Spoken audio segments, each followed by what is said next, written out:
ভালোবাসা বলে যদি বোঝাতে হয়, সেই ভালোবাসা কোনো ভালোবাসা নয়।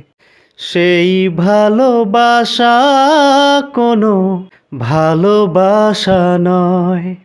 যেমন বিধান নিয়ে প্রেরিত রাসূল, তার বিপরীতে সেই ভালোবাসা ভুল।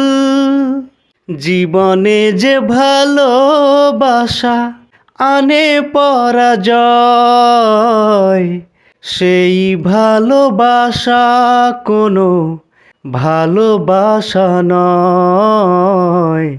সেই ভালোবাসা কোনো ভালোবাসা নয়।